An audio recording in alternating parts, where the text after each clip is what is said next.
troisième déjà, hein? Troisième dimanche du mois. Merci, oui. Bon, je ne veux pas vous souhaiter joyeux Noël trop tôt, mais si vous partez cette semaine en congé dans la famille, j'ai un collaborateur extérieur. Je parlais avec lui vendredi, il me disait, mais il part au lac Saint-Jean, et il partait au lac Saint-Jean hier à midi dans sa famille. Alors, je souhaitais un joyeux Noël. Donc, pour ceux qui vont partir cette semaine, je vous souhaite un joyeux Noël.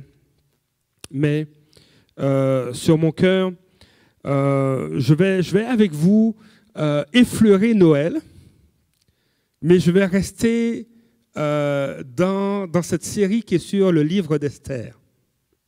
Alors, on peut se dire, c'est quoi le lien entre le livre d'Esther et Noël? On va le découvrir ensemble.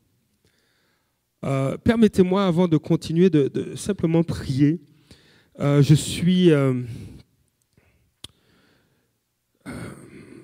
crois qu'il y a un encouragement, une parole pour nous ce matin. Et je crois que souvent, le prédicateur est le premier destinataire. Alors, moi, je suis en train de mijoter cette parole dans mon cœur. Alors, prions ensemble, juste fermons les yeux. Et, Seigneur, je veux te remettre, Seigneur, ce temps où nous allons nous plonger dans ta parole. Seigneur, que tu puisses te glorifier, Seigneur, que tu puisses, que ta parole puisse être déposée dans nos cœurs, faire son œuvre. Nous voulons être fortifiés, transformés. Nous voulons être ces hommes et ces femmes, Seigneur, d'intimité avec toi, qui te connaissent. Seigneur, glorifie-toi ce matin dans le nom de Jésus. Amen. Vous savez, on fait des plans. Hein. Je ne sais pas, est-ce que vous avez prévu des plans pour Noël? Non, pas de plan. Juste la famille, mais ça, c'est un plan, ça. Okay? Des fois, c'est un défi, mais c'est un bon plan, être dans la famille. Mon épouse est dans sa fin de session. Sois fortifié, pasteur Marjorie. Et après, on va faire les plans. Après les examens, on va faire les plans. Vous savez, j'ai fait quelques plans dans ma vie, et puis ça n'a jamais fonctionné comme je voulais. J'avais un plan, je me souviens, j'étais jeune, j'avais un plan. Je voulais absolument aller aux États-Unis. J'étais adolescent, j'étais pré-ado, j'avais 10-11 ans, et je voulais visiter les États-Unis, je voulais partir. Et j'en parlais à mes parents. Ah, ce serait bien, j'aimerais bien aller à Walt Disney. Et mes parents disaient, ah oui. Hein. Et ils m'ont dit, OK, on va regarder ça l'année prochaine. Et à l'âge de 12 ans, alors que moi, je disais, je vais aller à Walt Disney. Ça, c'est le plan. J'ai demandé ça à mes parents. Vous savez où mes parents m'ont envoyé? Pas loin, au Canada.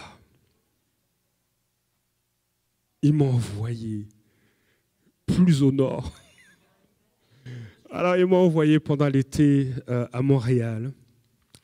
Et ce n'était pas mon plan, mais je pense que c'était le plan de Dieu. Parce que je suis tombé en amour avec le Québec. Et c'est à cause de cela que plein de choses se sont passées, dont ma rencontre avec mon épouse. Vous voyez? Donc, des fois, on fait des plans, mais quand on se confie en Dieu, et je pense que ma mère s'est confiée en Dieu pour dire il faut payer le billet et tout le kit, Dieu orchestre bien les choses. J'aimerais qu'on puisse, oui, effectivement, retourner dans le livre d'Esther, parce que je crois qu'il y a quelque chose de majeur qui se joue dans ce livre-là, dans cette histoire, dans ce qu'Esther a vécu. Les événements qui ont eu lieu dans une ville du Moyen-Orient, dans la ville de Suse, semblait être une menace pour les plans de Dieu, pour la suite des choses. Aïe, là je vais loin. Hein? Vous imaginez, si on essaie de juste voir globalement, l'histoire commence, si vous vous rappelez, par une fête, par un banquet. Ça vous va? Vous me suivez toujours? C'est de la révision, là. OK? Je remonte à des mois, mais c'est un peu de révision. Ça commence par une fête, et puis ça se poursuit avec une destitution d'une reine et l'apparition de deux nouveaux personnages, Mardochée et Esther. Et je fais une parenthèse, je veux juste te laisser cette pensée. Esther apparaît, Mardochée apparaissent, pas dans le premier chapitre, mais ils existaient déjà. Ils étaient adultes. Esther a été déportée à Suse. Elle est orpheline. Elle est adoptée par son cousin qui la prend qui veille sur elle. Et elle va devenir reine. Et là, rapidement, globalement, il y a un homme qui en veut à Mardochée. C'est comme s'il a décidé d'en vouloir à David. Il en veut à David parce qu'il n'aime pas son sourire. David sait que cet homme-là n'est pas net, n'est pas une personne de confiance, et même plus que cet homme qui s'appelle Amon a des motivations obscures, qui désire et qui semble être juste motivé par un héritage culturel qui en veut au peuple juif. Alors, cet homme Amon, n'ayant pas de bonne relation avec Mardochée, ne décide pas de faire en sorte qu'il soit renvoyé du travail ou qu'il soit mis en prison. Le désir de cet homme qui s'appelle Amon, c'est non seulement de tuer Mardochée, mais de tuer tout son peuple, d'exterminer tout le peuple de Mardochée, tout le peuple juif, juste parce qu'il ne s'entend pas avec Mardochée. C'est intense, hein? T'imagines, hein? T'as une chicane avec ton voisin, un beauceron, et puis tu décides de tuer tous les beaucerons et les beauceronnes. Tu as une chicane avec David qui vient de l'île de la Réunion et tu décides de pulvériser l'île de la Réunion. C'est quand même problématique, là.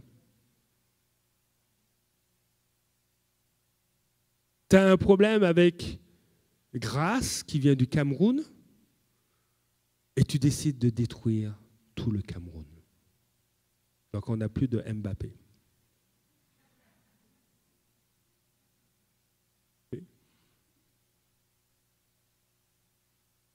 Et Esther sort, elle est orpheline. Là maintenant, elle devient reine. Et elle semble avoir, oui, une écoute. Elle écoute Mardochée, elle suit ses conseils. Mais il y a une situation, elle va se retrouver dans une situation où tout son bagage d'expérience, de vie, ne semble plus suffisant. Et je crois que son histoire est peut-être un avertissement pour certains, mais moi je crois plus un encouragement pour tous et pour plusieurs. Je crois que Dieu veut nous emmener plus loin, personnellement, individuellement avec lui. Il veut nous emmener beaucoup plus loin. Et ce qui se passe dans cette ville de Suse semble menacer la continuité des plans de Dieu dans l'histoire du salut.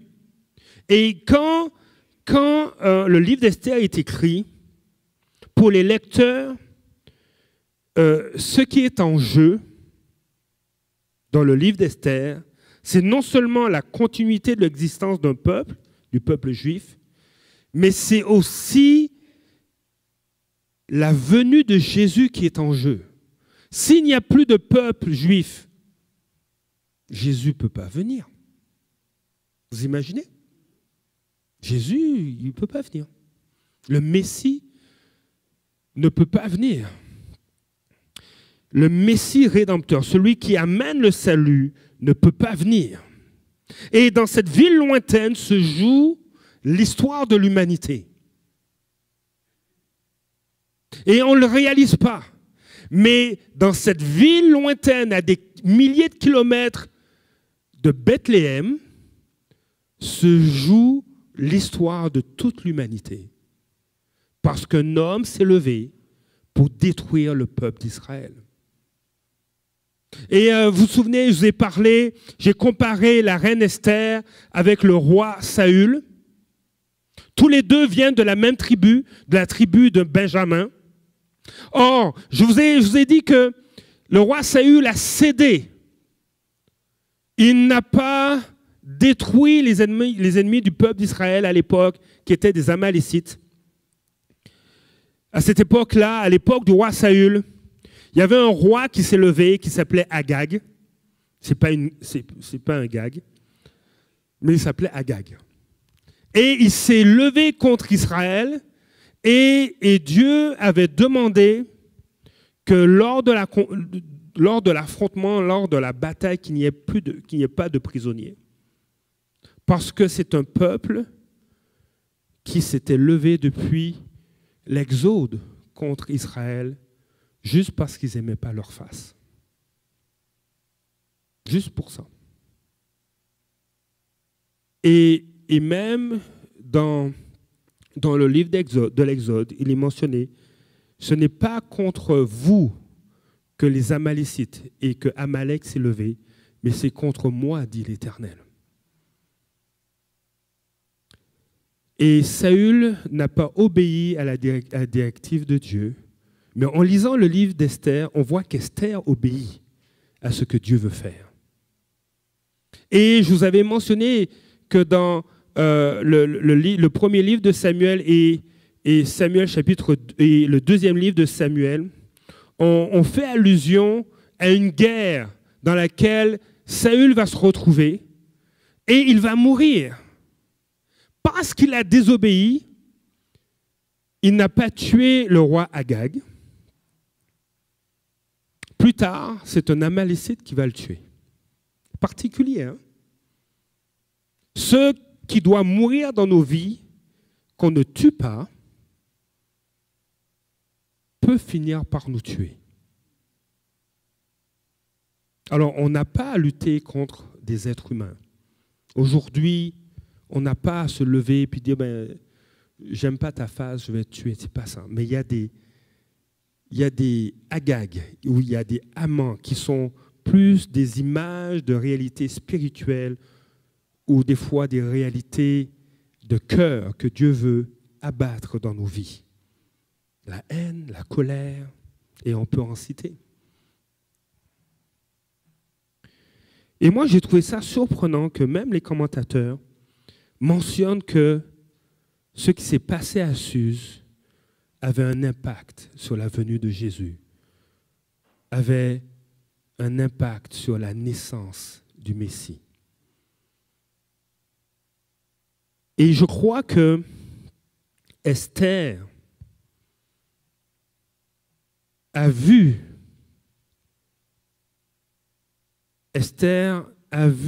la provision de Dieu pour protéger ses propres plans. Esther l'a discerné. Esther l'a saisi. Et je crois que Dieu, lui, voyait déjà les événements de Bethléem. C'est pourquoi j'ai essayé de sortir un titre.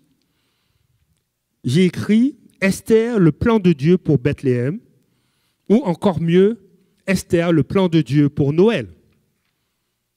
Je vous dis, je crois que vraiment, Esther était le plan de Dieu pour qu'on puisse vivre Noël aujourd'hui. Et j'aime ça. Des fois, je pense qu'il faut, et moi, en tant qu'homme, il faut remettre de l'avant les femmes que Dieu utilise. C'est important. Parce qu'il y a juste une femme dans la salle. Merci Esther. Non, mais c'est vrai. Saül a échoué. Et c'était un gars, c'était un roi qui était grand de taille, qui était beau, qui était timide, mais qui était un bon stratège. Il savait se battre, il savait faire la guerre, il savait protéger le royaume d'Israël, il savait le faire. Mais il a échoué. Esther, une orpheline qui écoutait son oncle. Elle n'a pas échoué. Et elle a été le plan de Dieu pour Noël. Aujourd'hui, je crois que je suis convaincu que Dieu veut que tu puisses voir sa provision, comme Esther a vu la provision de Dieu à son époque.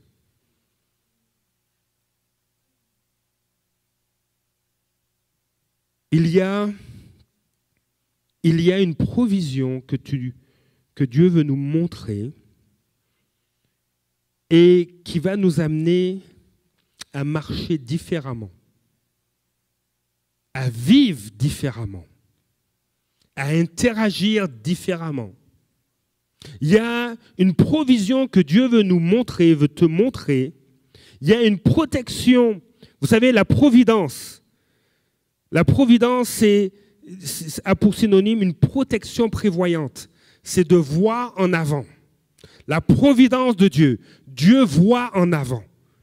Moi, je vous disais, je voulais aller aux États-Unis quand j'avais 11 ans.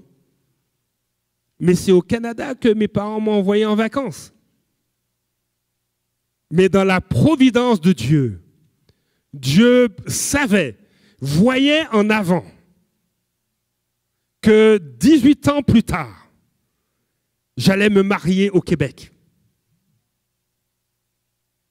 Et je crois que Dieu veut nous amener individuellement à marcher non seulement dans la provision de Dieu, mais dans sa providence, dans sa protection qui est prévoyante. Dieu veut qu'on devienne collaborateur avec lui.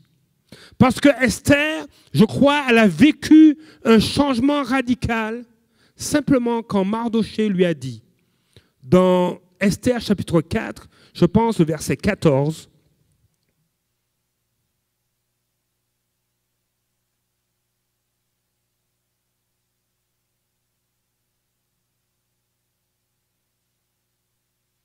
on va aller dans Esther. Esther, c'est avant Job. Bien que Job soit, en tout cas. Esther, chapitre 4, verset 14.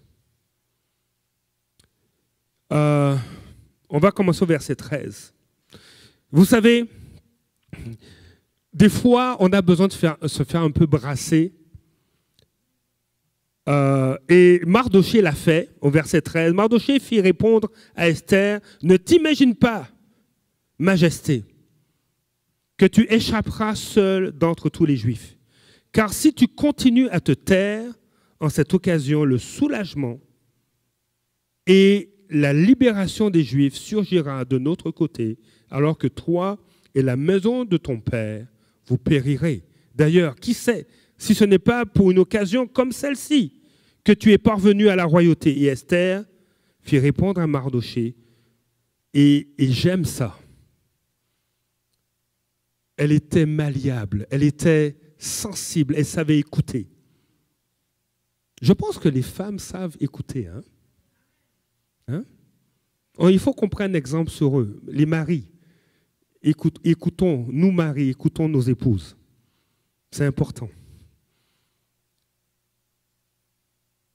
Elle va dire au verset 16, « Va rassembler tous les Juifs qui se trouvent à Suse, jeûner à mon intention, sans manger ni boire, pendant 3 jours, 24 heures sur 24. Moi aussi je jeûnerai de même avec mes jeunes servitantes, mes jeunes servantes. Dans ces conditions, j'irai chez le roi malgré la loi. Si c'est pour ma perte, je périrai. » Verset 17, Mardochée s'en alla pour faire tout ce qu'Esther lui avait ordonné. Ces versets sont cruciaux parce que c'est dans ces moments-là, dans cette décision, que je crois que Esther a vécu une transformation. Et je pense même qu'elle a eu une rencontre avec Dieu. Parce qu'elle n'a pas fait la grève de la faim, là. Cette dimension de jeûne était un désir d'écouter Dieu, de se tenir devant Dieu. Elle avait besoin de rencontrer celui qui est son Rédempteur. Je vous ai dit, ce qui se joue dans le livre d'Esther, c'est non seulement la continuité de l'existence d'un peuple, mais c'est aussi la venue de Jésus, la venue du Messie Rédempteur. Et j'aimerais m'arrêter sur le mot Rédempteur. Vous savez, le mot Rédempteur se retrouve dans plusieurs livres de l'Ancien Testament. Autant le livre de Job, qui suit chronologiquement dans notre Bible, qui est après le livre d'Esther, bien que le livre de Job ait été écrit avant le livre d'Esther, et Job soit bien plus vieux qu'Esther. On pense que Job était de l'époque des patriarches. Une petite info, Job n'était pas juif.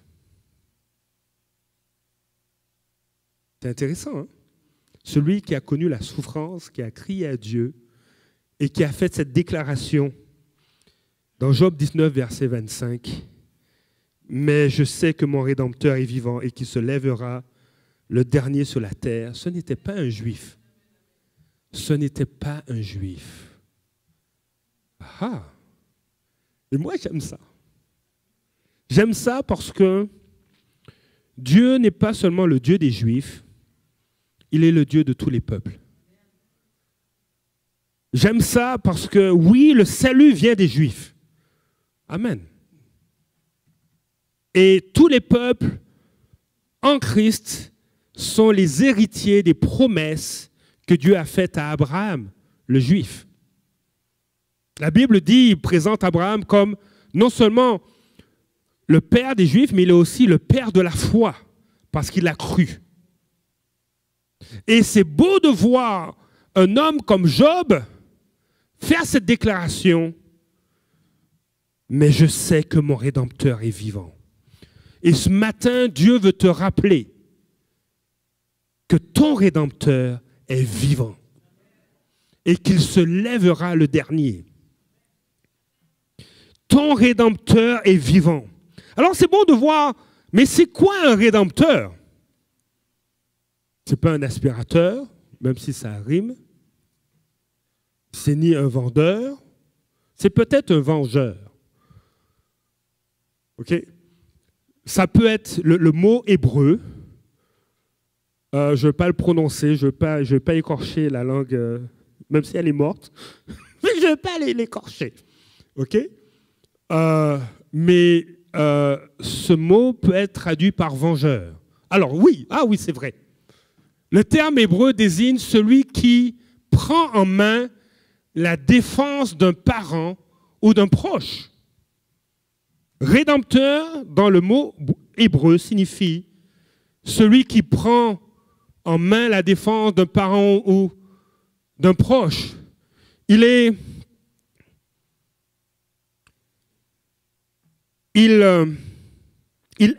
s'agit de venger le sang répandu ou de racheter une propriété.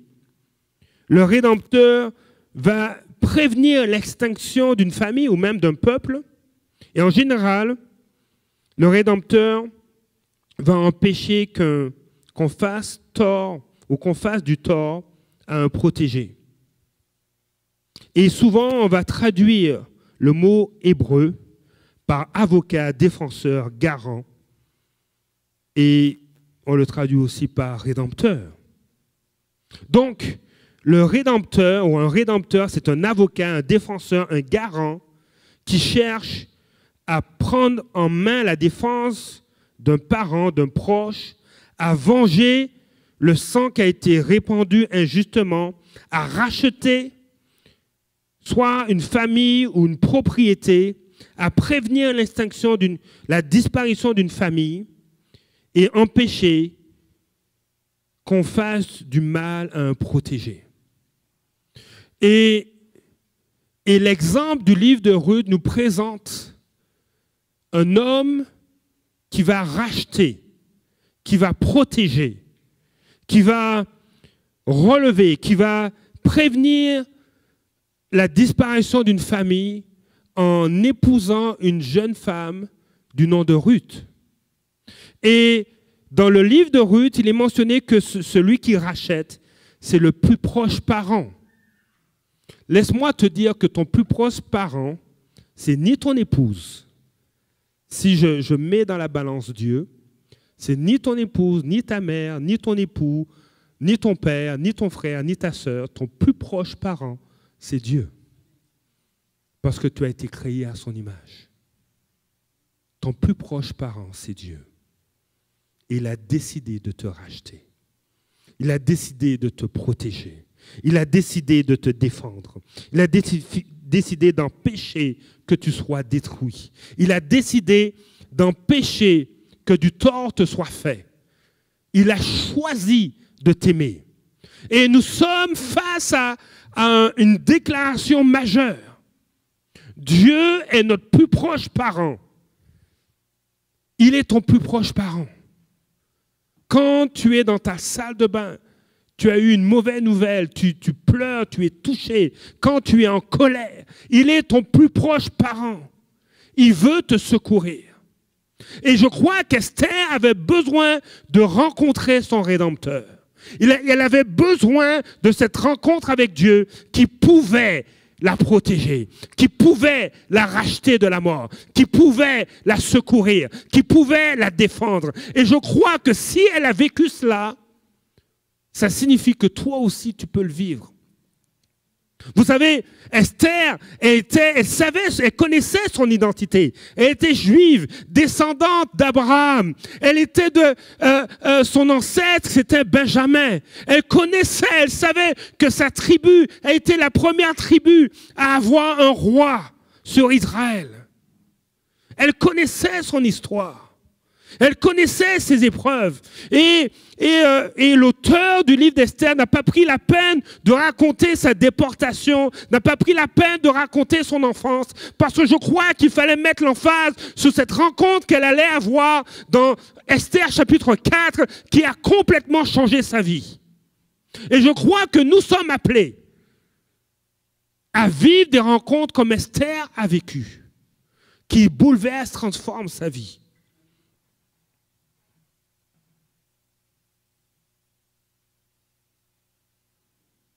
Vous savez, dans Esther chapitre 4, Esther a pris le temps de prier, comme je l'ai lu, de jeûner.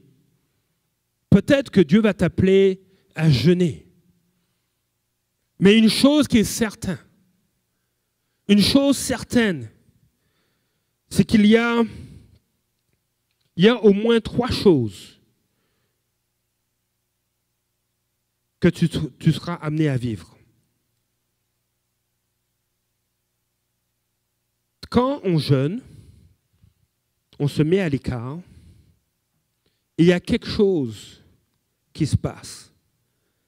Quand on jeûne, on veut juste, disons, entendre Dieu et moins entendre la voix des problèmes. C'est comme si en jeûnant, on veut faire le silence. On veut amener un silence autour de nous Et quand Dieu nous pousse à nous mettre à l'écart, soit pour jeûner, ou soit simplement pour prier, soit simplement pour lire notre Bible. Tu sais, des fois, Dieu peut te lever, ou tu peux te réveiller, ou tu peux avoir de la misère à partir de 5 heures du matin, tu peux avoir de la misère pour dormir, et puis tu dis, mais je dois me lever à 6 heures, mais bon, il est 5 heures, pourquoi pas? Donc tu te lèves, tu te débarbouilles, tu te prépares, et puis tu dis, je vais me faire un café, je vais me prendre une toast. Tu te fais ton café, tu prépares ta toast. Tu dis, mais pourquoi pas? Au lieu d'aller sur Facebook, sur Instagram, sur TikTok, je vais faire toc-toc dans ma Bible et je vais l'ouvrir. Et tu l'ouvres et puis tu te mets à lire et puis tu dis, maï, on dirait que j'ai jamais lu ça. Mais ça fait 15 ans, ça fait 10 ans, ça fait 5 ans que je connais le Seigneur, que je lis la Bible. Et wow. Et puis là, disons que tu as des enfants et puis ils ne sont pas encore réveillés parce qu'il est 6h moins 20. Et puis là, tu es peinard, puis tu es en train de manger, non pas ta toast, mais tu manges la parole de Dieu. Et ça fait du bien à ton âme. Puis waouh, il y a des waouh, on dirait que la maison est tranquille, mais la voix de Dieu, la voix de la parole de Dieu parle fort dans ton cœur. Je crois que, oh mon ami, moi je vois ici des Esther et des Mardochée. Je vois ici que des Esther et des Mardochée.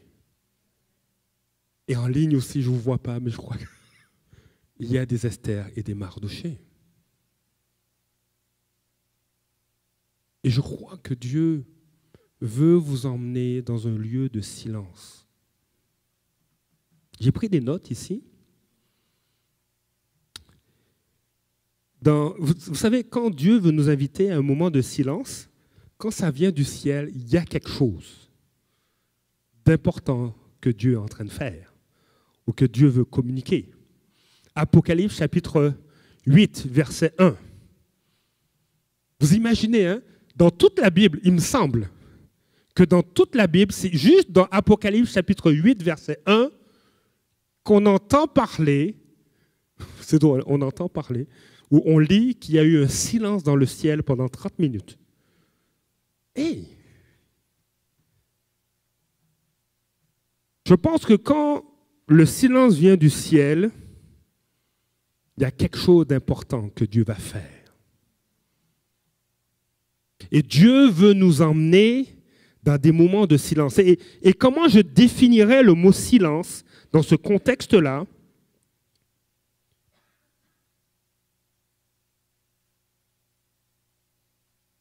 On va aller, je ne sais pas si on peut aller à la diapositive 13, puis on va en revenir à la 11 après.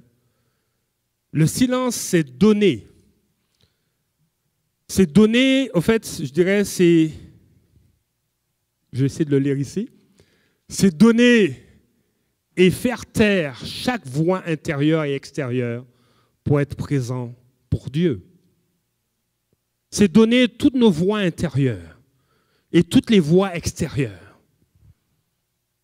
Ah, cette semaine, ça n'a pas bien été, j'ai pas le temps là. Il y a un gros dossier qui m'attend. Il y a tout ça qui, des fois, qui trottine dans notre tête. Ah, mais est-ce que les Canadiens vont gagner? Est-ce comment ça? Wow, bon, ben, le Real, ça donne... Non, il y a des voix intérieures qu'il faut donner à Jésus et qu'il faut faire taire. Il y a des voix extérieures qu'il faut faire taire pour être présent pour Dieu. C'est ça le silence. Nous avons besoin d'être présents pour Dieu. Vous savez, des fois on prend exemple sur le séculier. Non, on prend exemple sur Jésus. Là, j'écoutais une émission de radio qui interviewait une jeune artiste. Elle chante, elle fait de la télé. Elle fait des émissions. Elle est d'origine haïtienne. Et puis, elle dit, elle allait à l'église. Jeune, elle allait à l'église. Puis elle disait, l'église commençait le matin, ça finissait le soir. Et elle dit, maintenant, je ne vais plus à l'église. Mais le matin, elle médite. Mais elle ne médite pas la Bible. Elle médite. Je respecte sa démarche. Mais je crois que Dieu nous invite à quelque chose de plus grand. Et des fois, on veut faire quelque chose de plus petit, qui a moins d'impact et qui est plus nuisible. Parce qu'on n'accepte pas les standards que Dieu veut nous donner. Et ma prière, c'est Seigneur, garde-moi d'avoir un cœur comme Saül. Mais accorde-moi au moins d'avoir un cœur comme David. Permets-moi de ne pas faire les erreurs que David a faites, mais accorde-moi d'avoir le cœur comme David. Ou au moins, accorde-moi d'avoir un cœur comme Esther. Parce qu'à la parole de Mardoché, elle a pris une décision radicale de prendre un temps de silence devant Dieu. Et je crois que nous sommes appelés à prendre des temps comme ça avec Dieu. Et je ne vous dis pas nécessairement de jeûner, mais de pouvoir prendre des temps de silence. Et vous avez vu à l'écran, il est dit, des études indiquent que la plupart des gens ou des groupes de personnes ne peuvent pas supporter plus de 15 secondes de silence. Mais mon ami, quand ça donne que tu te lèves à 5 heures du matin, tu prends ton café, ta tasse de pain avec un peu de beurre d'arachide ou de confiture, et puis que tu te mets à prier et à lire la Bible, tu dis, waouh, ce rendez-vous était divin. Et Dieu veut qu'on vive ces rendez-vous-là plus régulièrement. Parce que l'Esther qui sort de cette rencontre-là dans Esther chapitre 4 n'est plus la même. Elle n'est plus la même. Laisse-moi te dire qu'elle a révolutionné le décorum et les relations protocolaires avec la personne la plus importante du royaume. Elle a bouleversé le protocole. Elle a changé la relation entre la personne la plus importante du royaume et elle. Imagine que toi, tu ailles te tenir et prendre un temps de cœur à cœur avec Dieu. Qu'est-ce que tu vas bouleverser par la suite? Qu'est-ce que tu vas amener même à l'existence? Qu'est-ce que tu vas emmener comme changement? Esther était le plan de Dieu pour Noël, mais je crois que tu es appelé à être le plan de Dieu pour un événement futur, pour une personne de ton entourage, ou même pour tes descendants.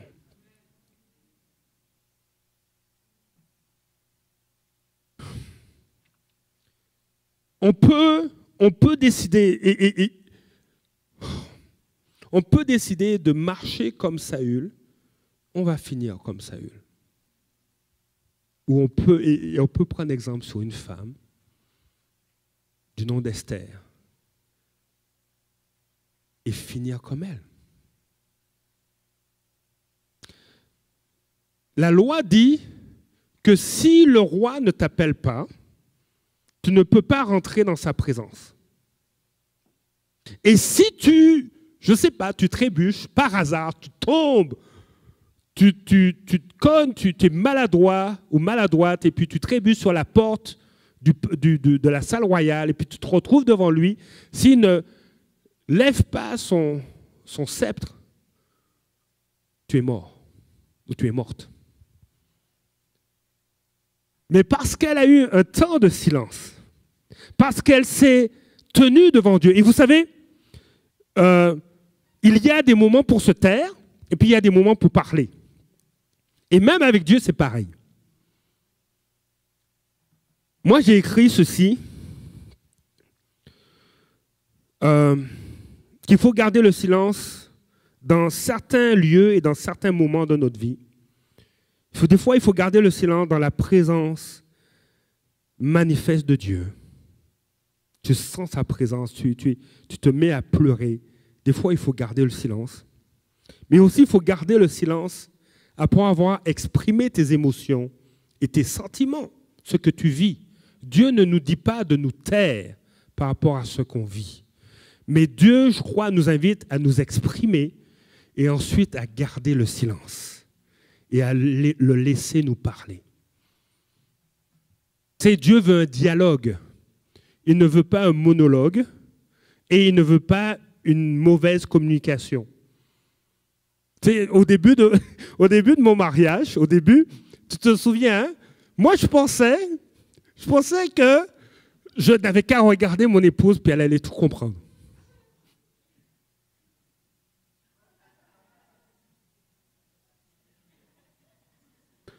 C'est magique, hein?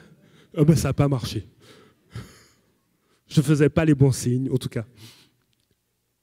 Elle me comprenait. Ou même, des fois, je ne sais pas, cette pensée magique où je pensais à quelque chose, et puis je me disais, il faut que je le dise à mon épouse. Ça s'arrêtait là. Puis je pensais qu'elle le savait. Je pensais à quelque chose, puis je dis, ah, mais je pense que là, je vais lui en parler. Je ne sais pas, la communication, je n'ai pas ouvert ma bouche, je n'ai rien dit. Dieu veut qu'on communique aussi avec lui. Dieu ne veut pas qu'on... Vous savez, je suis en train de traiter dans mon cœur l'Église conformiste. L'Église ou l'Église comportementaliste. Ça, c'est plus profond. Je donne un comportement, donc je manifeste. Je suis bien habillé, donc je suis quelqu'un de bien. Ou j'ai une face gentille, donc je suis quelqu'un de gentil. J'ai le sourire, donc je suis joyeux.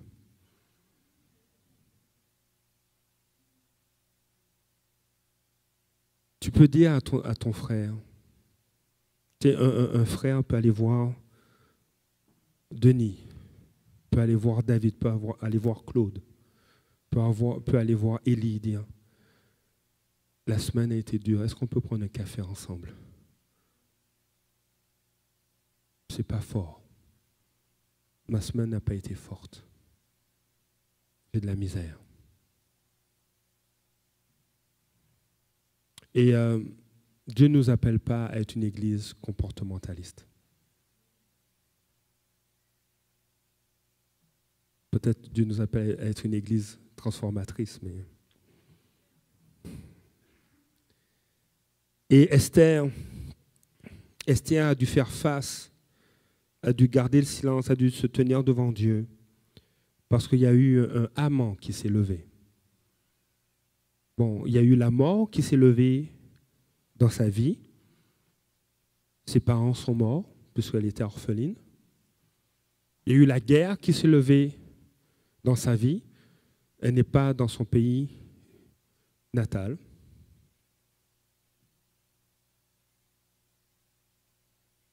Il y a eu la déportation qui s'est levée. Mais là, il y avait un Haman qui s'est levé. Et pour traiter ça, il fallait autre chose. Il fallait pouvoir se tenir devant Dieu, s'arrêter et l'écouter. Et ça se peut qu'il y ait des amants qui se lèvent dans vos vies, dans ta vie. Fais comme Esther. Même si tu es un homme, fais comme elle. Va devant Dieu. Exprime ton cœur, tes sentiments, tes émotions, tes craintes, ta colère, le fait que tu veux prendre ton soulier et puis le lancer sur, je ne sais pas. Exprime-toi, mais ensuite garde le silence et écoute-le. Le psaume 37, verset 7 va dire ceci. Demeure en silence devant l'Éternel. Attends-toi à lui. Le silence devant Dieu, c'est puissant. Hein? Le silence devant sa parole. Tu la lis. Il y a un temps pour la lire silencieusement, il y a un temps pour la lire à haute voix, que même ton corps entende la parole de Dieu prononcée par tes lèvres. Que tes oreilles entendent la parole, mais des fois notre cœur a besoin d'entendre la parole, de la méditer, de laisser la parole de Dieu faire son effet. Esther n'était plus la même. Et je vois ici des Esther et des Mardochée qui ne seront plus les mêmes. Les ressources que tu avais ne sont plus suffisantes pour là où Dieu veut t'emmener. Ça prend de t'arrêter et de te tenir devant Dieu. Nous allons rencontrer dans nos vies des amants. Les amants peuvent, je prends l'exemple de Haman dans le livre d'Esther, pour illustrer ou pour personnifier deux choses. Le péché et l'autre chose, l'opposition, ou les défis, les combats. Donc des fois, le péché, quelque chose qui est dans nos cœurs, des luttes. Le mot péché, même dans la pensée juive, c'est de manquer le but. Des choses, tu dis, mais j'ai encore raté ça. Ça ne marche pas. Mais aussi des oppositions. Tu dis, mais j'ai fait quoi pour vivre ça? Il y a des moments où ça te prend de te conduire comme Esther. Et il y a une histoire que j'aimerais raconter. C'est l'histoire de Gabriel et de son épouse et de leurs 4 enfants. Et je ne sais pas si l'image va bien sortir. J'ai pris une photo de l'épouse de Gabriel. En 2016, Gabriel et son épouse étaient pasteurs d'une église. Et ça allait bien. Ils ont 4 enfants. Et ils décident de prendre des vacances et de partir en vacances. Et toute la famille part en vacances. Et à un moment donné, l'épouse de Gabriel rentre dans, je ne sais pas si c'est un Airbnb, mais elle rentre là où ils sont en vacances. Et là, elle découvre son mari en train de la tromper. Elle est effondrée. C'est la catastrophe. Et tout de suite, elle prend les enfants, elle part. Lui, il court, il dit, je te demande pardon.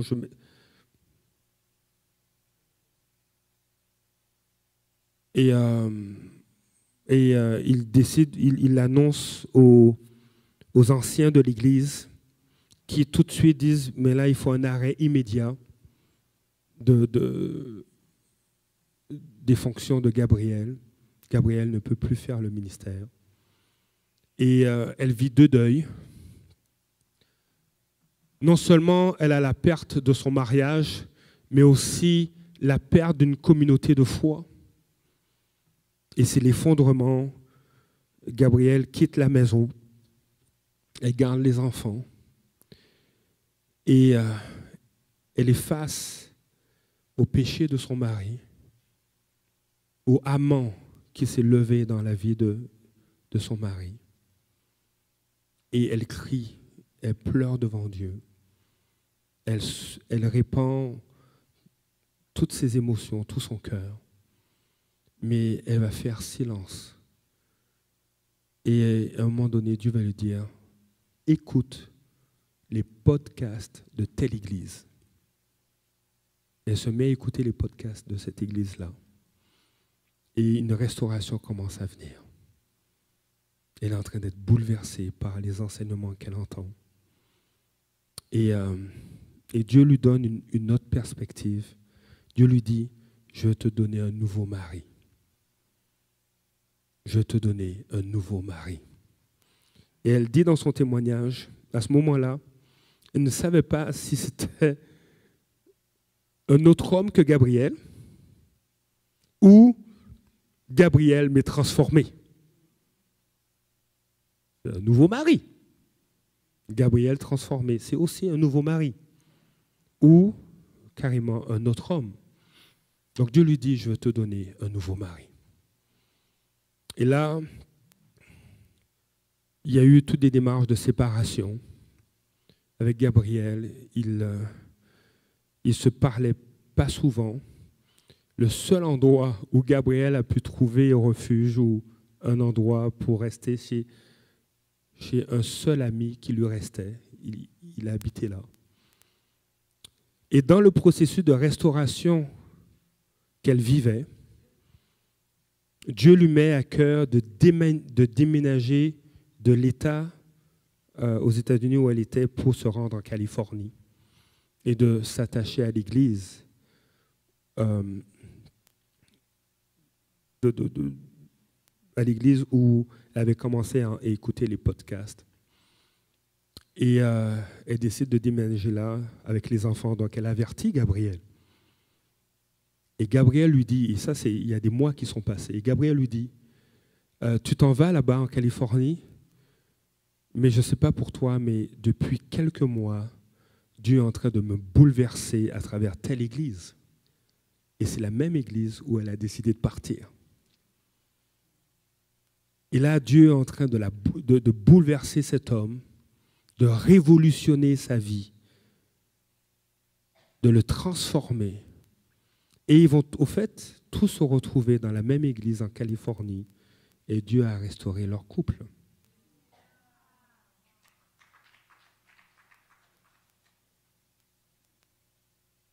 Vous savez, il y a des amants qui se lèvent dans nos vies,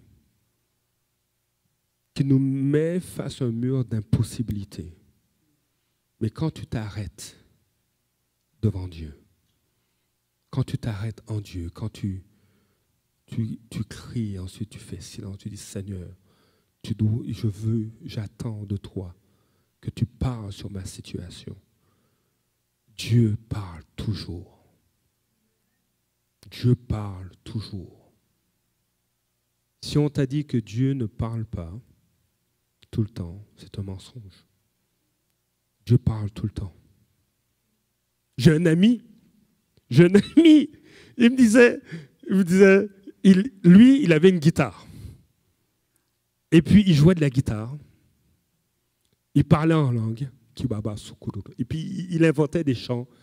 La présence de Dieu, c'était waouh.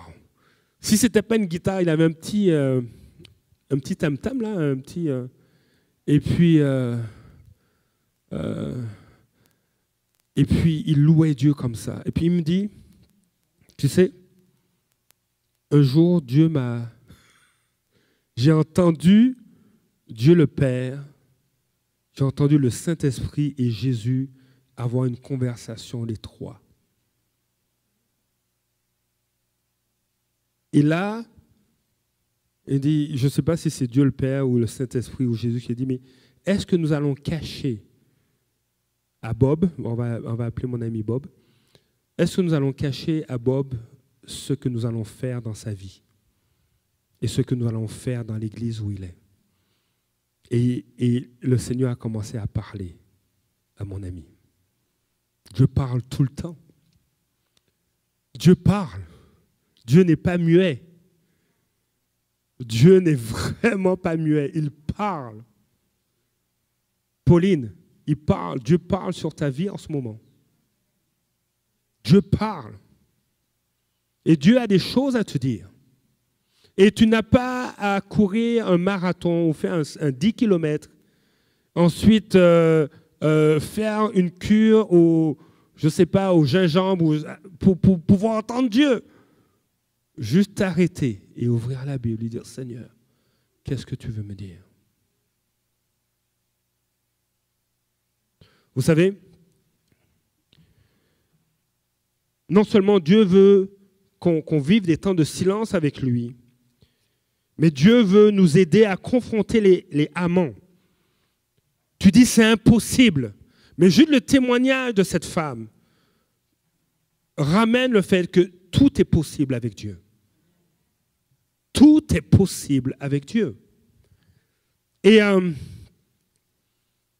des fois, amant, c'est pas des fois des liaisons, des adultères, des mensonges, de l'orgueil ou de la désobéissance, ou une certaine bonne conscience. Mais des fois, amant, c'est quelque chose qui s'oppose contre toi, qui semble te faire la guerre, qui semble venir, tu dis, mais ma mère a vécu ça, ma grand-mère a vécu ça, et j'ai l'impression que je vis la même chose. Seigneur, j'ai l'impression d'être à côté de ma vie, j'ai besoin de toi. Dieu te dit, ne tremble pas, je suis là. Vous savez, quand Dieu nous dit viens, ce n'est pas lui qui a peur de savoir ce qu'il y a dans notre cœur. C'est nous qui avons peur d'entendre de nos propres oreilles ce qu'il y a dans notre cœur. Mais Dieu te dit, n'aie pas peur. Parce que moi, j'étais là au commencement. Quand la terre était informe et vide. Quand c'était le tohu-bohu. J'étais là et je n'ai pas paniqué. Tu as vu, ça a bien fonctionné. Tu es beau, tu es belle, regarde-toi dans le miroir. Donc, ce qui est à l'intérieur, je peux gérer. Je peux gérer avec toi. Ceux qui se lèvent contre toi, les difficultés qui viennent, je peux t'aider, je peux gérer. Dieu a géré la crucifixion. Qu'est-ce qu'il ne peut pas gérer? Dis-moi. C'est la puissance de Dieu qui a ramené à la vie Jésus. Qu'est-ce que Dieu ne peut pas gérer? La parole de Dieu te dit que le dernier ennemi de Dieu va être vaincu. Qu'est-ce que Dieu ne peut pas gérer? Vous savez c'est quoi le dernier ennemi de Dieu? Attends, je n'ai pas entendu. Le dernier ennemi de Dieu, ce n'est pas son serviteur, ce n'est pas son ami, c'est son ennemi. Le dernier ennemi de Dieu, la mort va être vaincue. Qu'est-ce qu'il ne peut pas gérer ici? Qu'est-ce qu'il ne peut pas faire? Dieu t'invite simplement à aller au-delà de ton doctorat, de ton postdoc de logique, et à dire, je ne comprends pas, mais je saisis ça par la foi. Voilà ce que Dieu te demande. La science ne peut pas expliquer la foi. Le droit, la politique, la philosophie ne peuvent pas expliquer Dieu. Juste saisis Dieu par la foi. Juste saisis ce qu'il te dit par la foi. Juste là. Vous savez, Dieu nous dit, ne tremble pas. Ce qui te fait trembler ne va plus te faire trembler, ne tremble pas. Dans Esther chapitre 5, verset 9, je vais lire dans la version Bible du Semeur. Ça dit ceci, Aman s'en retourna ce jour-là, joyeux et le cœur en fête. Vous savez, non, on n'a pas à lutter contre des gens, je vous l'ai dit. L'apôtre Paul le mentionne, on n'a pas à lutter contre la chair et le sang. Mais c'est contre des dominations, contre des esprits méchants. Il y a des situations de stress, il y a des... Ne tremble pas. Seigneur, comment on va... Et même, je vous le dis, mais je me le dis aussi, ne tremble pas. Écoutez, Aman, disons, Aman, il personnifie le péché. Dans notre cas, il personnifie l'opposition, des difficultés, des épreuves. Alors, la difficulté ou l'épreuve vient toute joyeuse. Ce qui est dit. Aman s'en retourna ce jour-là, joyeux et le cœur en fête. On est dans Esther chapitre 5, verset 9. Donc là, il est joyeux, le cœur en fête. Dans l'histoire, à Suse, il a résolu, il a payé, il a fait un pot de vin. À l'époque, au début des années 2000, on parlait au Québec des enveloppes brunes. Ça vous dit quelque chose, des enveloppes brunes? Hein, il a donné une enveloppe brune au roi. Une grosse enveloppe, mais pas une tête, une grosse enveloppe. Pour tuer tous les Juifs. Il y a des plans qui se font derrière le dos de Mardoché. Il y a des plans. Il y a des plans peut-être qui se font derrière ton dos. Même pas faits par des êtres humains, mais juste des situations Tu rentres à la maison, tu reçois une facture, tu reçois un appel. Ah, madame, vous n'avez pas payé. Monsieur, mais vous avez un arriérage. Je dis, mais de quoi tu parles? J'ai payé tous mes impôts. Non, non, non, il y a des choses qui n'ont pas été payées. Comment ça?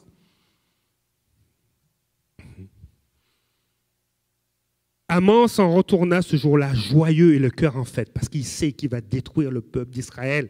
Et puis en plus, il est en bonne posture. Il a la faveur du roi. Mais là, il vient de découvrir qu'il a la faveur de la reine Esther. Il sort de sa maison, de son palais. Il est joyeux, il dit, waouh, ça marche, mes plans marchent. J'ai lancé les dés. C'est par hasard, j'ai décidé quel mois. Ce sera entre février et mars que je vais exterminer tout le peuple d'Israël. Yes! En passant devant la porte du palais impérial, il aperçut Mardochée. Celui-ci ne se leva pas, parce qu'il sait ce qui se passe, tu vois, et ne tremblait pas devant lui. J'aime ça. Et ne tremblait pas devant lui. Alors Aman fut rempli de fureur contre lui. Et là, il est en mode panique. On est dans Esther chapitre 5, verset 9. Honnêtement, moi je vois des Esther et des Mardochée. Tu sais, l'ennemi de ton âme, il voit des Esther et des Mardochée. Il est juste toi à voir dans le miroir que tu es une Esther ou à voir dans le miroir que tu es un Mardochée. Juste toi. Parce que Dieu voit que tu es une Esther ou tu es un Mardochée si tu es un homme. L'ennemi le voit aussi. Et c'est lui qui tremble. Et il veut te faire trembler. Parce qu'il y a en toi plus que ce qu'il y avait en Esther et en Mardochée. Celui qui est en toi, nous dit la parole, est plus grand que celui qui est dans le monde. Jésus qui est en toi. Mon ami, tu réalises que Jésus habite en toi, en esprit. L'Esprit de Dieu est en toi. Et c'est l'Esprit de Dieu qui a amené les choses de l'existence. Ce même Esprit habite en toi. Et toi, tu trembles. Non, non, non. Tu dis non, je ne peux plus trembler. Je ne peux plus. Même si je m'appelle trembler, je ne tremble plus. Je ne peux plus trembler. Je ne peux pas. Parce que le Saint-Esprit habite en moi. Et si j'ose l'oublier, je vais devant le miroir de la parole et je la médite, je garde silence et je laisse le Saint-Esprit me parler. Ou je laisse ma sœur Pauline me dire, tu sais, j'ai prié pour toi. Le Seigneur te dit, ne tremble pas. Ne tremble pas. Ne tremble pas parce que Dieu est à l'œuvre. Dieu est en train d'agir. Dieu est en train de se mouvoir. Tu ne le vois pas, mais reste avec moi. Tu ne le vois pas, mais reste dans ma parole et tu le verras. Et certainement, ce que j'ai dit sur ta vie va s'accomplir. Oh mon ami, je te dis, nous rentrons dans une saison où nous avons besoin de faire silence. Ou après avoir répandu nos cœurs, dire Seigneur, je me tais, j'ouvre ta parole et je t'écoute. Et tu me dis, ne tremble pas. Ne tremble pas. Fais-moi confiance. Et je te dis. Vous savez, Dieu est à l'œuvre et des fois l'ennemi le réalise avant nous. Mais bon. Esther chapitre 6, verset 13, si on peut l'afficher. Je vais quand même faire la lecture dans la version Bible du Semeur. Ça dit ceci. Alors, il raconta. Ça, c'est Aman. Aman rentre chez lui. Donc là, il a vu Mardochée. Mardochée ne tremblait pas, ne s'est pas levé. Il est fâché. Il rentre chez lui, frustré. Alors qu'il était joyeux, il dit, ah, je fais un mauvais coup à Mardochée. Il rentre chez lui, frustré, fâché. Et il va voir sa femme. Et il est écrit dans Esther chapitre 6, verset 13. Il raconta à Zeresh, sa femme, et à tous ses amis, ce qui venait de lui arriver. Ses conseillers et sa femme lui dirent, écoutez bien, si ce Mardochée, devant qui tu as commencé à être humilié, est juif, je sais pas, oh, je ne comprends pas, mais en tout cas, est juif, tu ne pourras rien contre lui. Vous savez, le mot juif, C'est un mot qui vient de Judas. Okay? C'est un dérivé du mot Judas. Et Judas signifie qu'il soit loué, que Dieu soit loué. Donc,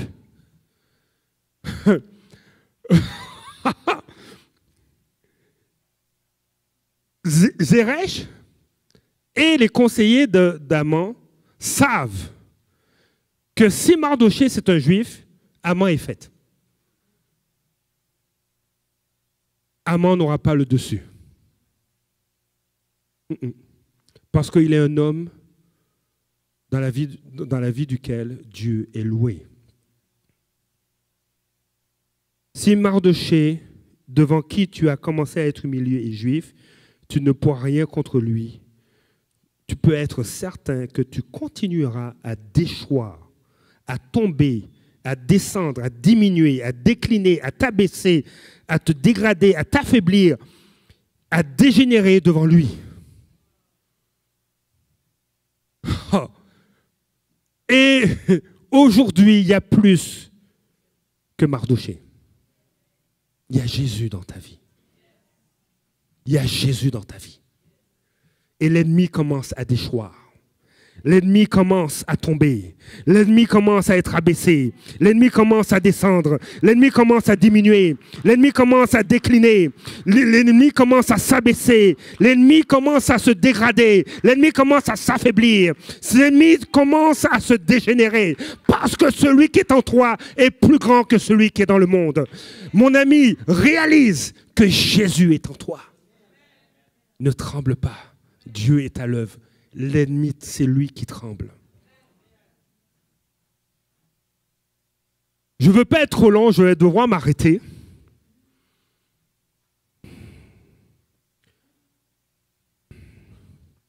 Rapidement,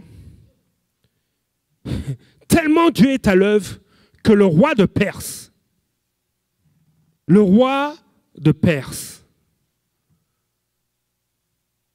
a laissé Esther rentrer dans la cour royale.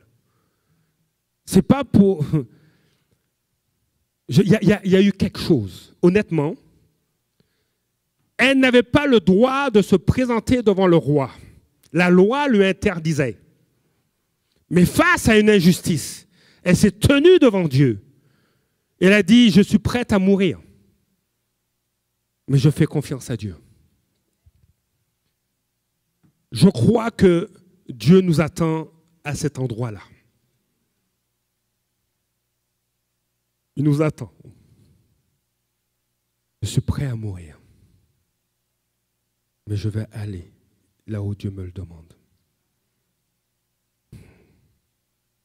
Parce que celui qui est en moi est plus grand que celui qui est dans le monde.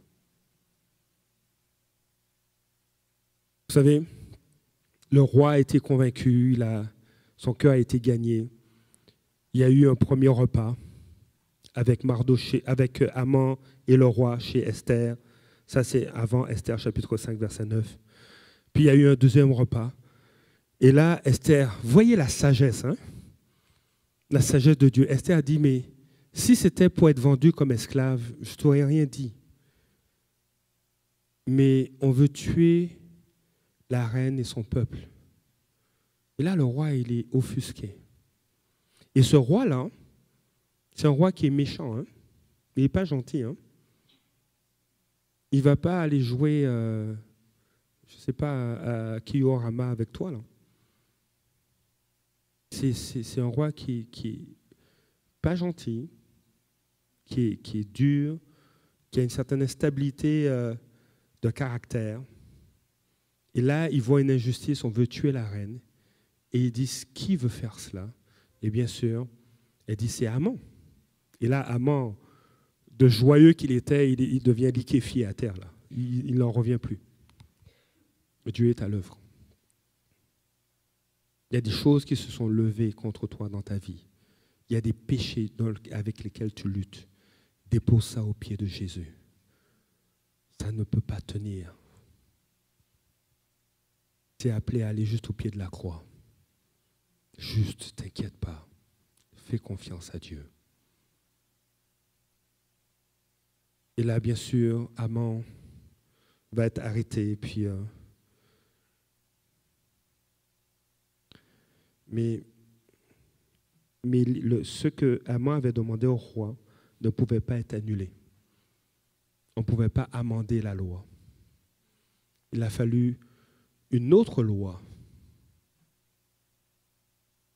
Et donc, le roi a permis aux Juifs de se défendre si on les attaquait.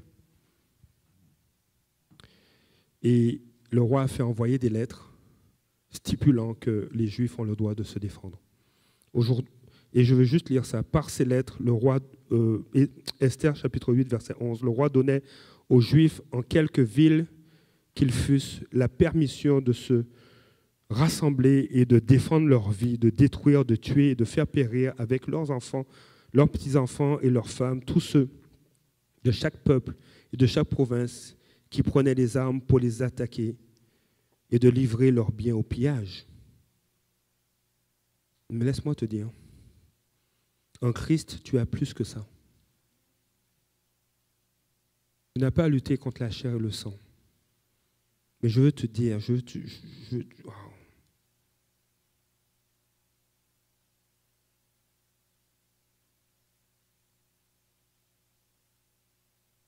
Tu as plus que ça.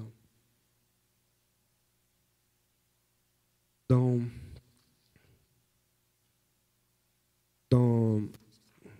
Hébreux chapitre 9, le verset 17, je ne sais pas si on peut l'afficher, sinon je vais rapidement le lire et on va s'arrêter. J'invite l'équipe de louange, on va s'arrêter, puis j'aurai l'occasion de continuer après.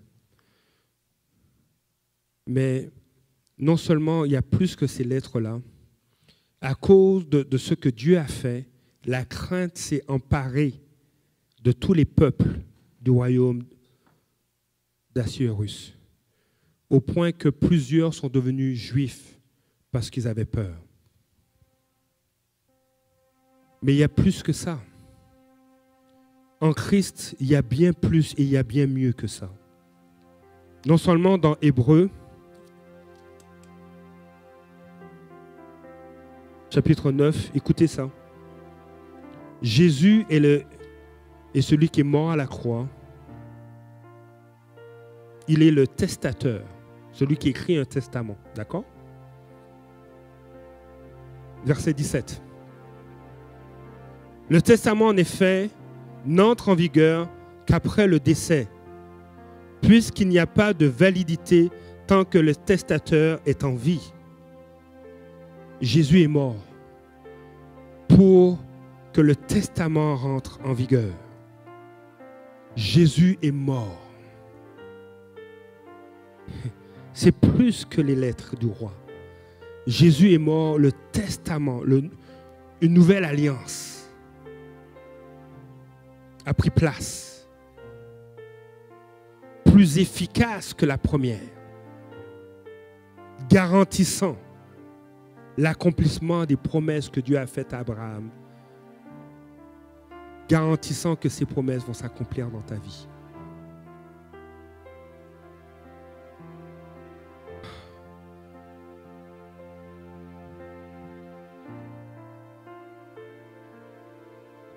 En Christ, tu as accès au royaume des cieux. Tu as accès à Dieu le Père et à toutes les promesses que Dieu a faites à Abraham et plus encore. Tu as accès au roi des rois. Celui qui est adoré par les anges, par les vieillards, par les créatures célestes. Tu as accès à lui. Tu es pardonné. Tu es transformé.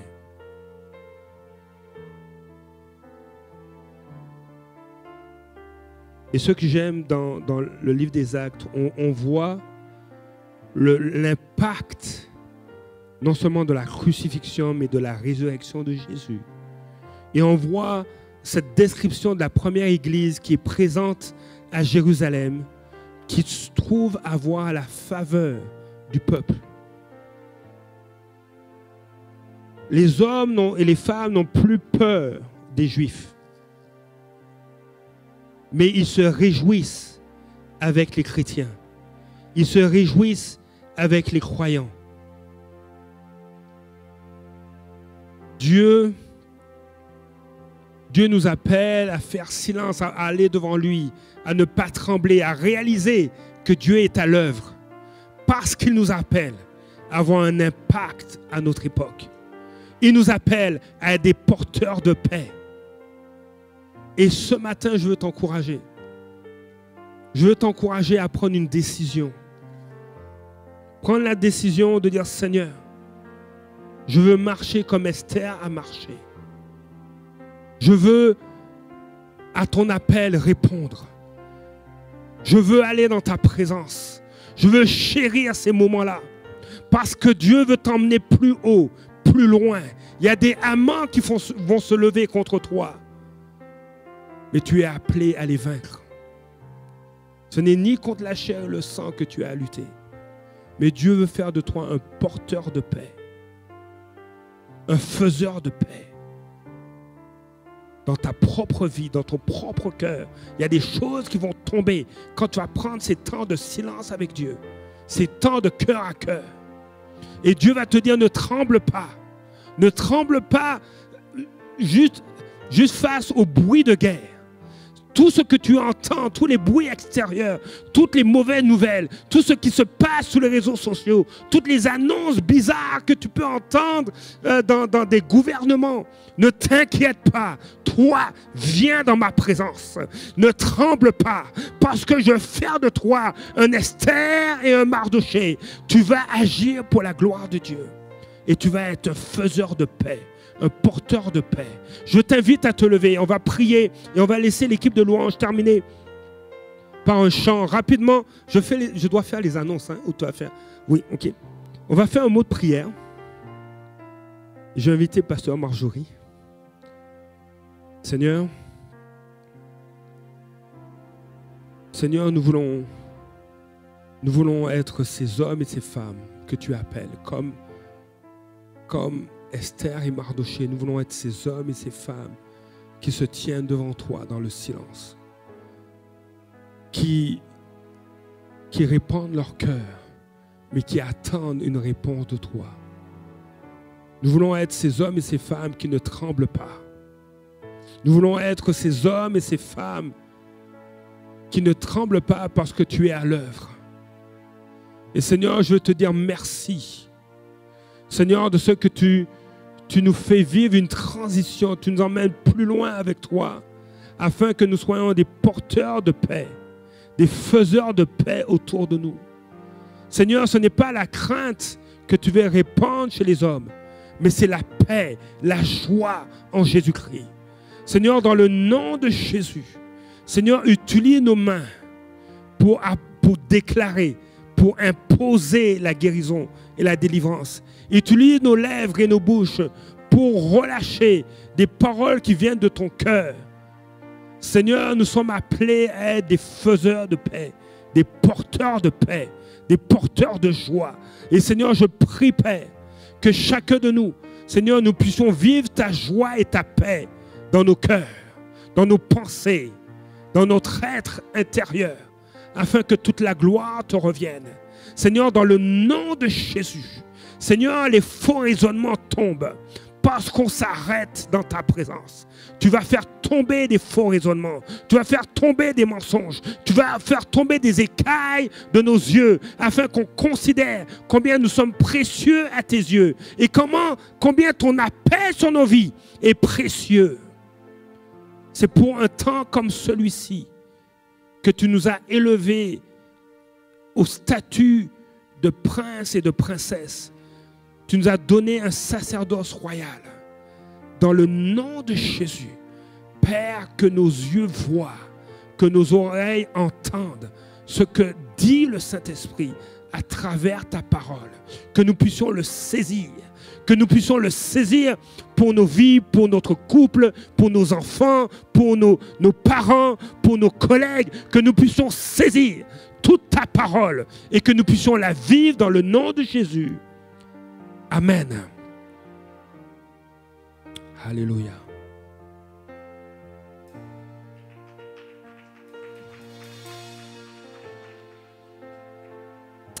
Amen. Amen.